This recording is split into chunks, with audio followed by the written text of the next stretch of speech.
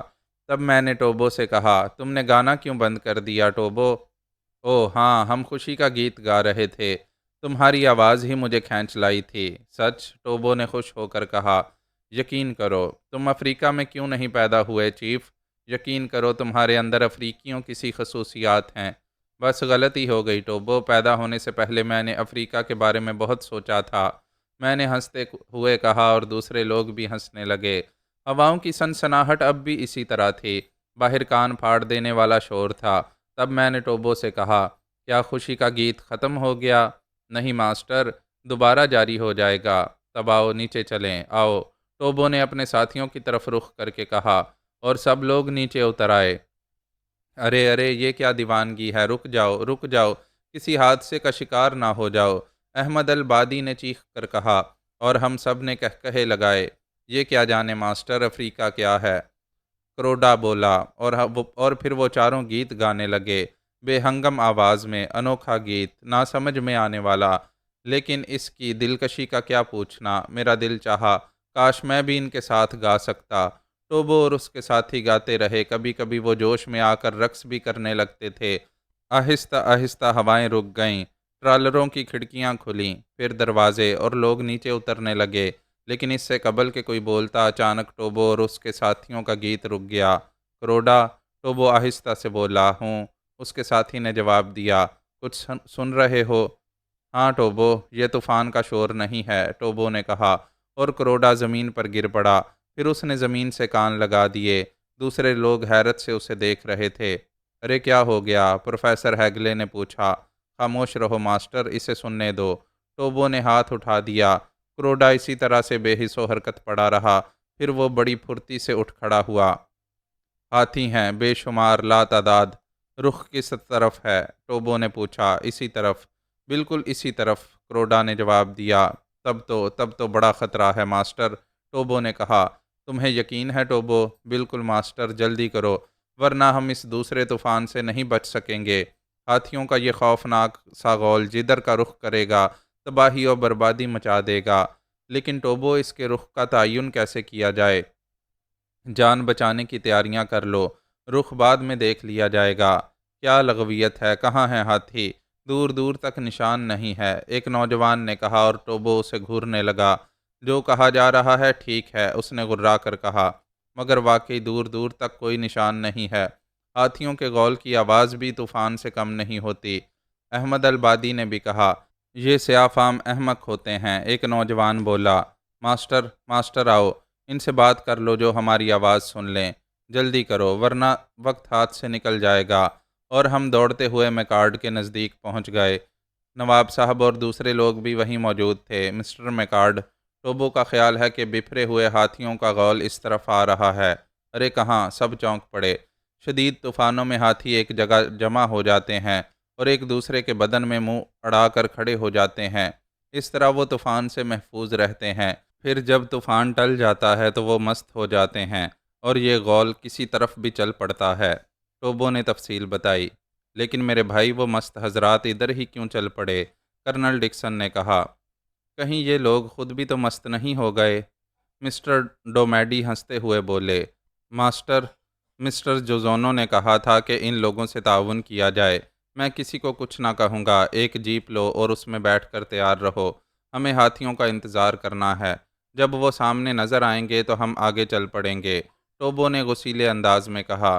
نہیں نہیں ٹوبو، اگر تمہیں غلط فہمی بھی ہوتی ہے تب بھی ہم تمہاری بات پر عمل کریں گے، کیونکہ افریقہ کو تم ہم سے بہتر جانتے ہو، میکارڈ نے کہا، اور پھر اس نے ہدایت کر دی کہ ٹرالر فوراً جوڑ لیے جائیں۔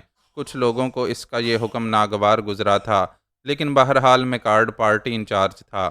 فوراً ٹرالر اور گاڑیاں سنبھال لی گئیں اور لوگ ان میں سوار ہو گئے، اور پھر چند منٹ کے بعد ہی زمین ہلنے لگی۔ دوسرا طوفان آ رہا تھا۔ سارے لوگوں کے چہرے فک ہو گئے۔ مخالفت کرنے والے شرمندہ تھے، سیاہ فاموں نے گاڑیوں کے اسٹیئرنگ سنبھال لیے۔ ٹوبو ایک ٹرالر کی چھت پر کھڑا چاروں طرف نگاہیں دوڑا رہا تھا، اور پھر اس نے نعرہ لگایا، آ گئے۔ عظیم الشان سیاہ پہاڑ کو سب نے ہی متحرک دیکھا تھا۔ ایک دیوار تھی جو دوڑی چلی آ رہی تھی، اور گاڑیاں سٹارٹ ہو کر اس طرف دوڑنے لگیں جدھر ہاتھی دوڑ رہے تھے۔ رفتار بہت تیز تھی۔ ٹوبو، کرنل ڈکسن نے آواز دی۔ بس مسٹر ڈکسن، ان کا رخ بدلنے کی کوشش کی جائے۔ کس طرح ماسٹر؟ ان پر فائرنگ کی جائے؟ ہرگز نہیں ماسٹر، بھول کر بھی ایسا نہ کیا جائے۔ کیوں؟ ان کی تعداد اگر 2-4 مر گئے تو باقی بپھر جائیں گے، اور پھر ہمیں کسی طور نہ چھوڑیں گے۔ ٹوبو نے جواب دیا، اور کرنل ڈکسن گہری سانس لے کر خاموش ہو گیا۔ اب ٹوبو سے اختلاف کسی کے بس کی بات نہیں تھی۔ لڑکیاں بے حد خوفزدہ ہو گئی تھیں، اور اکثر نے آنکھیں بند کر لی تھیں۔ اس کے علاوہ وہ اور کر بھی کیا سکتی تھیں؟ خود بہت سے جوانوں کی حالت خراب تھی۔ ویسے ایک بات میں بھی محسوس کر رہا تھا، ہاتھی طوفان ٹل جانے سے خوش تھے، مست تھے۔ ایسی شکل میں ان کا رخ کسی بھی طرف بدل سکتا تھا، لیکن اگر انہیں نقصان پہنچانے کی کوشش کی جاتی تو گڑبڑ ہو سکتی تھی۔ بپھرے ہوئے خوفناک جانوروں کو روکنا ناممکن ہوتا۔ ابھی وہ ہمارے عقب میں ہی چلے آ رہے تھے، اور کم بختوں کی رفتار بہت تیز تھی۔ ہمیں صرف خطرہ یہ تھا کہ آگے کوئی ایسی جگہ نہ آ جائے جہاں ہمیں رکنا پڑے اور یہ ہمارے سروں پر پہنچ جائیں۔ ان کی تعداد اتنی تھی کہ چکر آ رہا تھا، لیکن تجربہ کار سیاہ فام در حقیقت جوزونوں کا بہترین تحفہ تھے۔ وہ انتہائی مہارت سے ڈرائیونگ کر رہے تھے، اور ان کی کوشش تھی کہ ہاتھیوں سے فاصلہ بڑھ جائے، اور پھر تھوڑی دیر کے بعد کامیابی نظر آنے لگی۔ ہاتھیوں کی رفتار سست نہیں ہوئی تھی، ان کے جوش و خروش کا وہی عالم تھا، لیکن رفتار اتنی ہو گئی تھی کہ اب وہ پیچھے رہ گئے تھے، اور پھر یہ فاصلہ بڑھتا ہی رہا، یہاں تک کہ ہاتھی اتنی پیچھے رہ گئے کہ نظر بھی نہ آ سکے۔ تب ٹوبو نے چیخ کر کہا، مسٹر ڈکسن، پلیز۔ ہاں ٹوبو، اب ہوائی فائر کیے جائیں، زیادہ سے زیادہ دھماکے کیے جائیں۔ کاش ہمارے پاس دھماکہ کرنے والے گولے ہوتے۔ بہرحال رائفلیں نکالی گئیں، اور پھر زبردست فائرنگ ہونے لگی۔ تھوڑی دیر کے بعد ہاتھیوں کا غول نمودار ہوا، لیکن اب ان کی رفتار سست تھی۔ وہ دھماکوں سے خوف زدہ ہو گئے تھے۔ فائرنگ اور شدت سے ہونے لگی، اور ہاتھی رک گئے، اور پھر سامنے والے ہاتھیوں نے سونڈیں اٹھائیں۔ وہ خطرے کا سگنل دے رہے تھے، اور اس کے بعد ان کا رخ بدل گیا۔ سب کے چہرے کھل اٹھے تھے۔ ہاتھیوں کا رخ بدل جانا معمولی بات نہیں تھی۔ نہ جانے کہاں تک وہ ہمارا تعاقب کرتے۔ ممکن ہے آگے راستہ مسدود ہو جاتا، اور اس کے بعد خوفناک واقعات تھے، لیکن ان کی دلکشی سے انکار نہیں کیا جا سکتا تھا۔ افریقہ کی روایات جاگ رہی تھیں، قدم قدم پر اس پر اسرار سرزمین کے پر اسرار مناظر ابھر رہے تھے۔ بہرحال کافی آگے جانے کے بعد گاڑیاں روک دی گئیں، اور خوف زدہ لوگ گہری گہری سانسیں لینے لگے۔ ٹوبو وغیرہ سے سب ہی شرمندہ تھے، جس کا اظہار کرنل ڈکسن نے سب سے پہلے کیا۔ I am sorry ٹوبو۔ اوہ، کیا بات ہے کرنل؟ نہیں، ہم نے تمہارا مذاق اڑانے کی کوشش کی تھی۔ آپ نے تو نہیں، لیکن دوسرے کچھ لوگوں نے مجھے پاگل قرار دینے کی کوشش کی تھی۔ لیکن یہ اچھی بات ہے کہ آپ نے پارٹی لیڈر عمدہ چنا ہے۔ ہاں، مسٹر میکارڈ کی سوچ بہترین تھی۔ بہرحال ایک وعدہ کیا جاتا ہے، اب تم سے اختلاف نہیں کیا جائے گا، کم از کم یہاں کے معاملے میں، کرنل ڈکسن نے کہا۔ ان الفاظ کے لیے میں شکر گزار ہوں۔ اب کیا رائے ہے؟ ہاتھیوں کا خطرہ ٹل گیا ہے، انہوں نے رخ بدل لیا ہے۔ اب وہ اس وقت تک اسی سید میں دوڑتے رہیں گے جب تک تھک نہ جائیں یا کوئی اور حادثہ ان کا رخ نہ بدل دے۔ تب ٹھیک ہے، لیکن یہ جگہ، اوہ، نہ جانے ہم کتنی دور نکل آئے ہیں، اور شاید سمت بھی کسی کو یاد نہ ہو۔ ارے ہاں، ہم نے رخ کا تو تعین ہی نہیں کیا۔ اوہو، کہیں راستہ نہ بھٹک جائیں۔ ایسا کیا جائے، اس وقت تو سب حواس باختہ ہیں، کسی کی ہمت نہیں ہے کہ واپسی کا سفر کرے۔ اس لیے آج یہاں قیام کیا جائے، اور کل صبح صبح سمت کا تعین کر کے واپس چلا جائے۔ ہاں، اس وقت سفر کی تو کوئی تک نہیں ہے۔ چنانچہ قیام، اور یہاں بھی قیام کر ڈالا گیا، اور پھر وہی معمولات۔ ہاتھیوں کے خوفناک واقعہ کو ذہنوں سے نکالنے کے لیے خصوصی بندوبست کیا گیا۔ چنانچہ موسیقی شروع ہو گئی، اور پھر رات کو رقص کے کچھ کورس ترتیب دیے گئے۔ اس کے علاوہ ٹوبو نے کچھ افریقی رقص پیش کرنے کی پیشکش کی تھی۔ خاصے ہنگامے رہے، لوگ کھیل کھیلنے لگے، افریقیوں کے رقص بھی خوب تھے۔ پھر نوجوان جوڑے رقص کرنے لگے، بوڑھے بھی لطف اندوز ہو رہے تھے۔ کوثر سے بھی رقص کی فرمائش کی گئی، لیکن اس نے معذرت کر لی۔ البتہ معذرت اس نے بڑے شائستہ انداز میں کی تھی۔ اس کے چہرے کا تیکھا پن نہ جانے کہاں چلا گیا تھا۔ میں بھی رقص کر سکتا تھا، لیکن بابرا، فونا یا میریسا نے میری طرف رخ بھی نہیں کیا تھا۔ دوسری لڑکیوں سے بھی میری کوئی شناسائی نہیں تھی، اور پھر میری خواہش بھی نہیں تھی۔ لیکن جب ڈینیلا میرے پاس پہنچی تو میں چونک پڑا۔ مسٹر سرفراز، اس نے آہستہ سے کہا۔ مس ڈینیلا، میں نے گردن خم کر کے جواب دیا۔ آپ کو رقص سے کوئی دلچسپی نہیں ہے؟ بے حد، آپ لوگوں کو رقص کرتے میں انتہائی دلچسپی سے دیکھ رہا ہوں۔ آپ خود رقص نہیں کرتے؟ کرتا ہوں۔ تو پھر بیٹھے کیوں ہیں؟ تنہا انسانوں کے رقص کا ابھی کوئی کورس نہیں ہوا۔ اوہ، میری پارٹنرشپ پسند آئے گی؟ آپ برداشت کر سکیں گی؟ کیوں؟ مجھے اپنی حیثیت کا احساس ہے، میں نے کہا۔ زبردستی کا احساس ہے، اٹھیے۔ واقعی، اٹھیے بھی، ڈینیلا نے بے تکلفی سے میرا بازو پکڑتے ہوئے کہا، اور میں اٹھ گیا، اور پھر ہم بھی رقص کرنے والے جوڑوں میں شامل ہو گئے، اور رقص کرتے کرتے میں نے کوثر کی شکل دیکھی۔ کوثر کی آنکھوں سے شعلے نکل رہے تھے، وہ بے چینی سے پہلو بدل رہی تھی، لیکن بہرحال آج اس نے بڑے ضبط کا ثبوت دیا۔ وہ بیٹھی رہی۔ دوسری طرف ڈینیلا میرے رقص کرنے کے انداز پر بہت خوش تھی۔ سرفراز، اس نے آہستہ سے کہا۔ یس مس ڈینیلا، تم تو ہر فن میں استاد ہو۔ اوہ، میرا خیال ہے ایسی کوئی بات نہیں ہے۔ ایسی ہی بات ہے، شطرنج میں تمہارا کوئی ثانی نہیں، نشانہ بازی میں تم بے مثال ہو، اور یوں بھی تمہاری شخصیت میں ایک انوکھا پن ہے۔ آپ کا احساس ہے مس ڈینیلا، ورنہ ایسی کوئی بات تو نہیں ہے۔ ایک بات بتائیں مسٹر سرفراز۔ جی؟ بابرا آپ سے کچھ ناراض ہے؟ مجھے علم نہیں ہے۔ پہلے تو آپ کے قریب رہنے کی کوشش کرتی تھی، لیکن اب… دراصل میں نے اس سے اپنی حیثیت کی بات کی تھی۔ مس ڈینیلا، خواتین میرے قریب آتی ہیں، لیکن پھر انہیں احساس ہوتا ہے کہ میں کمتر حیثیت رکھتا ہوں، تب وہ پیچھے ہٹ جاتی ہیں۔ اگر یہ بات ہے تو ان کی سوچ بہت گھٹیا ہے۔ آپ ان باتوں کی پرواہ نہیں کرتیں؟ ہرگز نہیں۔ تب آپ عظیم ہیں۔ میں دل سے تمہاری عزت کرتی ہوں۔ میری دوستی قبول کرو گے؟ میرے لیے یہ عزت ہوگی۔ اور سنو، ہم صرف دوست رہیں گے، اچھے دوست۔ وعدہ کرو کہ تم مجھ سے عشق کرنے کی کوشش نہیں کرو گے؟ ڈینیلا نے کہا، اور میں اچھل پڑا۔ واقعی مس ڈینیلا، آپ بھی ایسا نہیں کریں گی؟ ہرگز نہیں، وہ مسکراتے ہوئے بولی۔ تب پھر وعدہ، پکا وعدہ، اور ہم دونوں نے گرم جوشی سے ہاتھ ملائے۔ اگر یہ بات تھی تو ڈینیلا واقعی بہت عمدہ لڑکی تھی۔ ہنگاموں میں خوب وقت گزرا، رقص و سرور کی محفل بہت دیر تک جمی۔ اس کی خوبی یہ تھی کہ اس میں سب نے حصہ لیا، یہاں تک کہ بوڑھوں نے رقص کیا۔ مسٹر ہیگلے اور میکارڈ تو دیر تک رقص کا مقابلہ کرتے رہے، اور پھر جب تاریکی پھیل گئی تو یہ طوفان تھما۔ بس بھائی، اب ختم کرو، میکارڈ نے کہا۔ زندگی بچ جانے کی خوشی اتنی مختصر نہیں ہوتی انکل، میکنا نے کہا، لیکن میرے بچے، اب رات ہو گئی ہے، ہم مشعلیں جلا لیں گے۔ میکنا نے کہا، وہ ایک خوشرو نوجوان تھا۔ بس بھائی، میرا خیال ہے اب بند ہی کیا جائے، ہیگلے نے کہا، اور سب کی رائے یہی تھی کہ اب رقص وغیرہ بند کر دیا جائے، کیونکہ سب ہی تھک گئے تھے، اور بہرحال بات مان لی گئی۔ سب اپنے اپنے کاموں میں مصروف ہو گئے۔ نواب فیروز الدین نے مجھے پکڑ لیا اور اپنے ٹرالر میں لے گئے۔ بیٹھو سرفراز، نواب صاحب بولے، اور میں بیٹھ گیا۔ آج کی مہم میں بھی تمہارا کردار نمایاں رہا سرفراز، انہوں نے کہا۔ کیا غلطی ہو گئی نواب صاحب؟ میں نے چونک کر پوچھا۔ ارے نہیں بھائی، اب ایسا بھی نہیں، تم لوگوں نے تو سب کی زندگی بچائی ہے، اب تو سب کو تمہارے مافوق الفطرت ہونے کا یقین ہونے لگا ہے۔ ایسی تو کوئی بات نہیں نواب صاحب، میں نے انکساری سے کہا۔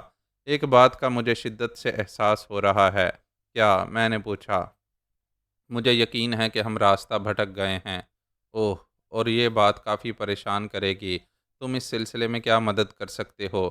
میرا خیال ہے کہ کچھ بھی نہیں، مجھے تو ان جنگلوں کا کوئی تجربہ نہیں ہے، ساری جگہیں یکساں ہی لگتی ہیں۔ بہرحال دیکھنا ہے دوسرے لوگ کیا کرتے ہیں۔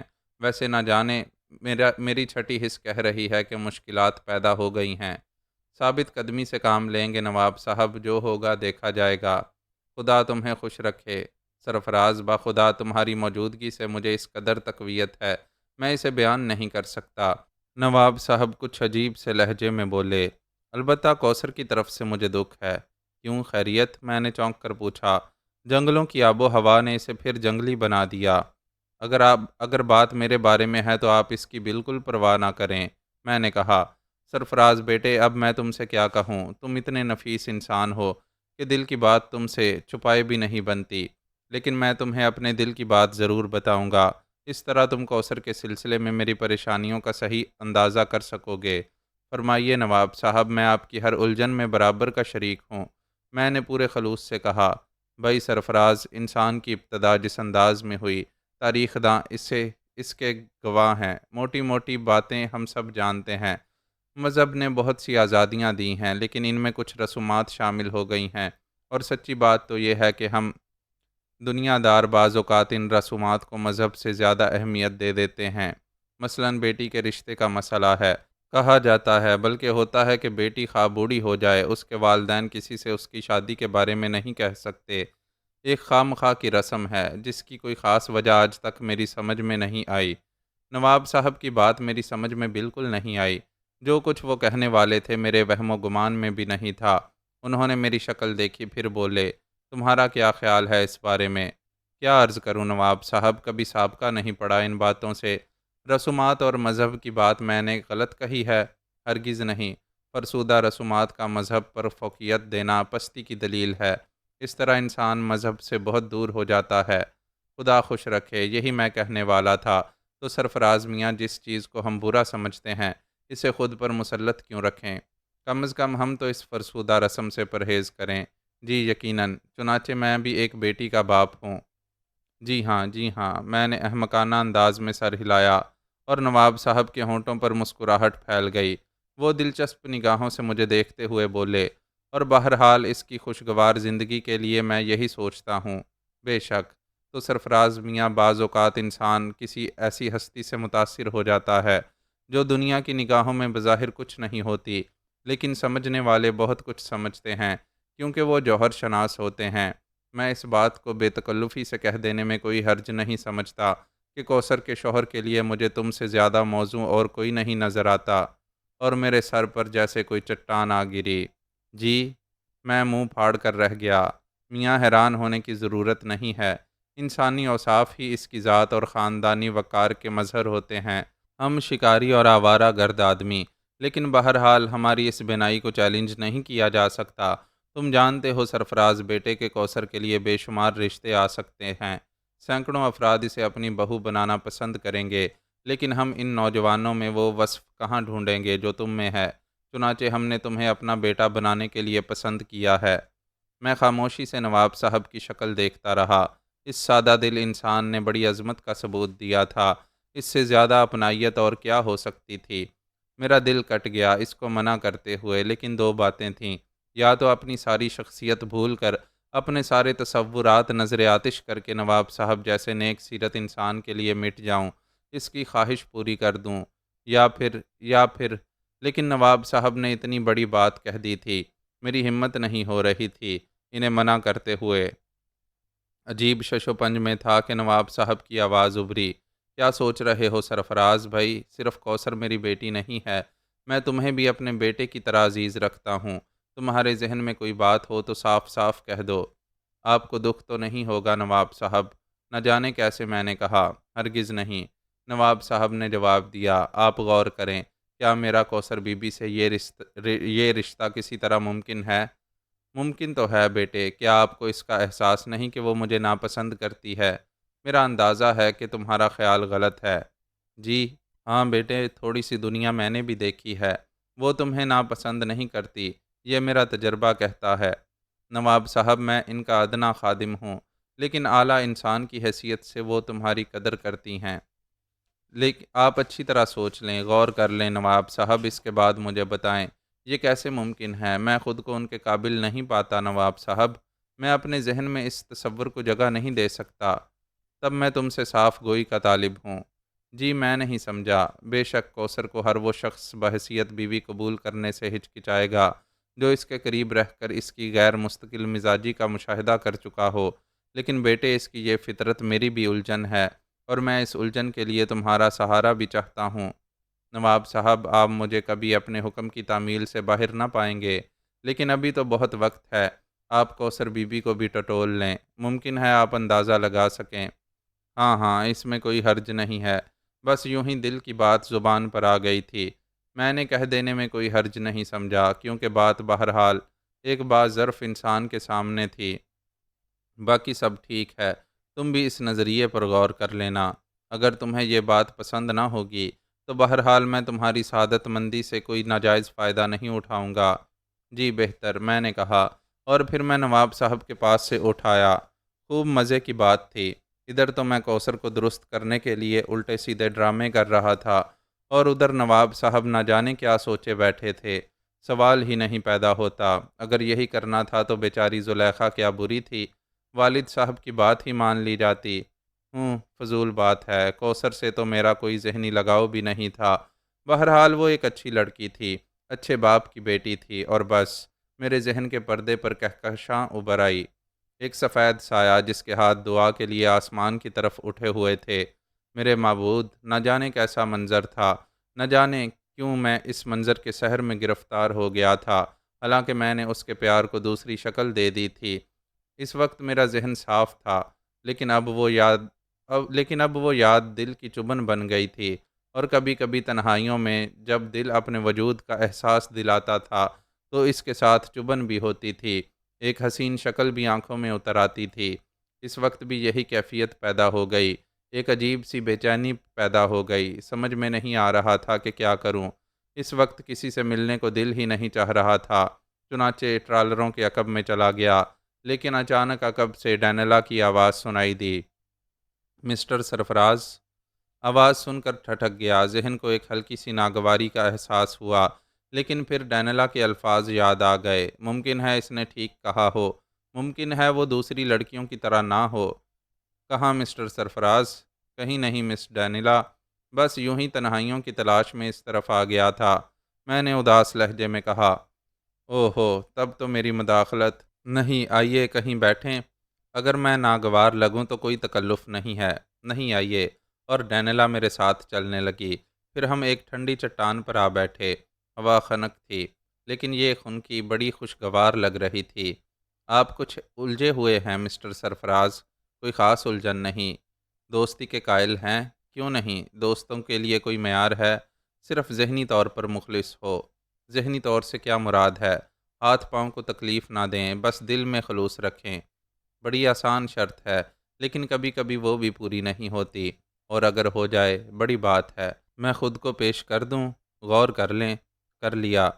جواب میں کیا دینا پڑے گا؟ میں نے مسکراتے ہوئے کہا، سچائی۔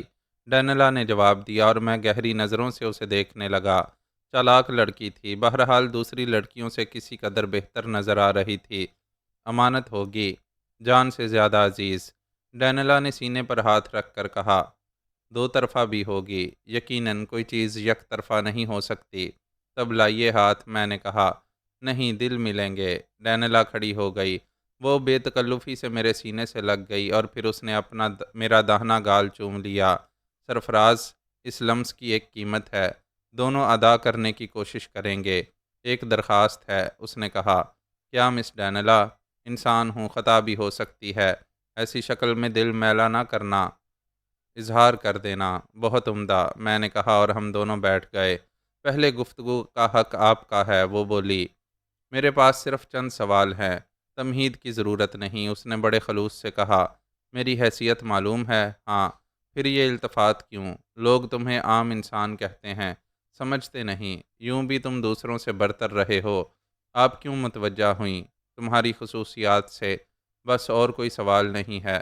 میرے پاس تم سے زیادہ سوالات ہیں، فرمائیے۔ تمہارے بارے میں بہت سے افسانے مشہور ہیں، لوگ تمہیں سپرمین سمجھتے ہیں، تم بذات خود کیا ہو؟ عام سا انسان۔ انکساری سے کام نہیں چلے گا، سچائی کا وعدہ ہے، ڈینلا نے مسکراتے ہوئے کہا۔ تو یوں سمجھے مس ڈینلا، لیکن ہمارے راز راز رہیں گے۔ میں اپنی سلطنت کا ایک جلا وطن شہزادہ ہوں۔ ہاں، میری جاگیر ایک سلطنت ہی تھی۔ اوہ ہو، خدا کی قسم، بالکل خوابوں کی چیز ہو۔ میری بات کو جھوٹ تو نہیں سمجھا؟ ہرگز نہیں میری جان، خدا کی قسم، کبھی کبھی کہانیوں کی ہی باتیں ذہن میں آ جاتی تھیں تمہیں دیکھ کر۔ تمہیں میری جان کی قسم اپنے بارے میں کچھ نہ چھپانا، مجھے بہت دلچسپی پیدا ہو گئی ہے۔ تمہارا راز کبھی افشا ہو جائے تو سزا دینا، مجھے قبول ہوگی۔ بہت سے بہن بھائیوں میں گرا ہوا تھا، سیر و شکار میں زندگی گزاری، لیکن بھائیوں کو میری یہ بے فکری پسند نہ آئی۔ انہوں نے سازشیں کیں اور مجھے وطن چھوڑنا پڑا۔ میرے خدا، ڈینلا ہاتھ ملتے ہوئے بولی، تو یہ ہے تمہاری مہارت کا راز؟ بس اتنی سی بات ہے؟ بہت بڑی بات ہے۔ اچھا جان، تم ان لوگوں کے درمیان کیسے پہنچے؟ بس بھٹکتا ہوا آ گیا۔ فیروز الدین کو تمہاری حیثیت معلوم ہے؟ کسی کو بھی نہیں، اور تم اتنی معمولی ملازمت کر رہے ہو۔ ہاں، کیوں؟ میری نگاہ میں کس چیز کی حیثیت ہو سکتی ہے؟ ایسے نواب میں خرید سکتا تھا۔ بہرحال یہ زندگی دلچسپ ہے۔ خدا کی قسم، شہزادے ایسے ہی وسیع النظر ہو سکتے ہیں۔ اب مجھے ایک بات اور بتا دو، سارے مسئلے حل ہو گئے ہیں؟ پوچھو۔ لڑکیوں میں تمہارے بارے میں عجیب تاثر ہے۔ اجازت ہو تو کھل کر کہوں؟ ضرور کہو۔ ہمارا خیال ہے کہ کوثر تمہیں چاہتی ہے۔ کس کا؟ تقریباً تمام لڑکیوں کا۔ ممکن ہے، اور تم بھی اسے پسند کرتے ہو؟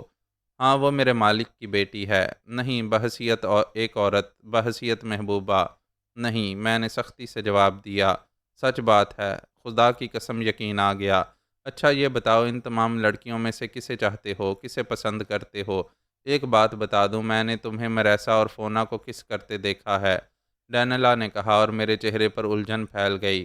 دل کا بخار نکالنے کو دل چاہ رہا تھا، لیکن اس اجنبی لڑکی کو کوثر کے راز میں کیسے شریک کروں؟ چند ساتھ الجھن میں رہا، پھر سوچا ضرورت سے زیادہ احتیاط حماقت ہوتی ہے۔ مجھے بھی اپنے طور زندہ رہنے کا حق ہے، اور پھر دل کا بخار نکالنے کے لیے کسی ہمدم کی ضرورت ہوتی ہے۔ ممکن ہے یہ لڑکی معیاری ہو، نہ بھی ہوئی تو اس سے کوئی فرق نہیں پڑتا۔ سب کچھ جہنم میں جائے، اور میں نے اسے سب کچھ بتانے کا فیصلہ کر لیا۔ مس ڈینلا، وہ حیثیت دے رہا ہوں جو شاید کسی کو نہ دے پاتا۔ ایسا ہی تنگ نظر، ایسا ہی کوتاہ دل ہوں۔ لیکن سنو، یہ راز مجھے جان سے زیادہ عزیز ہے۔ افشا ہو گیا تو قتل کر دوں گا۔ میرے الفاظ میں پوری سنجیدگی تھی، جسے ڈینلا نے محسوس کیا۔ دل و جان سے منظور ہے، اس نے پورے اعتماد سے کہا۔ ہاں، تمہارا خیال درست ہے، کوثر مجھے دل سے چاہتی ہے۔ خوب، اور تم؟ میری منزل لامحدود ہے۔ میں اس راستے کا مسافر نہیں ہوں۔ یعنی تم اسے نہیں چاہتے؟ اس کا احترام کرتا ہوں۔ نواب فیروز الدین فرشتہ صفت انسان ہیں۔ خود کوثر انتہائی ٹھوس کردار کی لڑکی ہے۔ میں دل سے اس کی عزت کرتا ہوں، لیکن اسے وہ حیثیت نہیں دے سکتا جو وہ چاہتی ہے۔ اوہ، ڈینلا آہستہ سے بولی، اس کی کوئی خاص وجہ؟ میرے ذہن میں ایک سودا ہے ڈینلا، میرے ذہن میں ایک سودا ہے۔ مجھے بتا دو میری روح۔ میں ان لوگوں کو شکست دینا چاہتا ہوں جنہوں نے مجھے بے حقیقت سمجھا تھا۔ میں ان لوگوں کے سامنے ایسی حیثیت سے جانا چاہتا ہوں کہ وہ دنگ رہ جائیں۔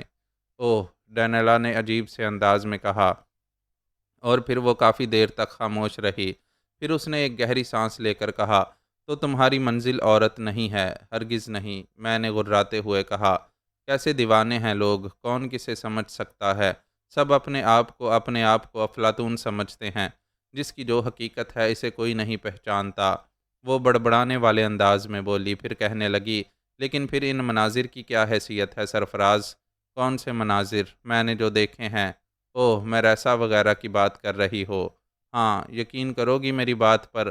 خدا کی طرح، ڈینلا نے بڑے مضبوط لہجے میں کہا۔ سب کچھ کوثر کے لیے تھا؟ کیا مطلب؟ میں خود کو اس کے سامنے ایک بد کردار شخص کی حیثیت سے پیش کرنا چاہتا ہوں، تاکہ وہ مجھ سے نفرت کرنے لگے۔ دیوانی لڑکی ایک دیوار میں داخل ہونا چاہتی ہے، زخمی ہو جائے گی اور کچھ نہ ملے گا۔ تبھی، اوہ سرفراز، تم کتنے عظیم ہو، تم کیسے انوکھے ہو، کسی طلسم کی طرح تمہاری شخصیت ایسی سحر تراز ہوگی، مجھے اندازہ نہ تھا۔ لڑکیوں میں تمہارے بارے میں عجیب سی داستانیں مشہور ہیں۔ کیا؟ میں نے دلچسپی سے پوچھا۔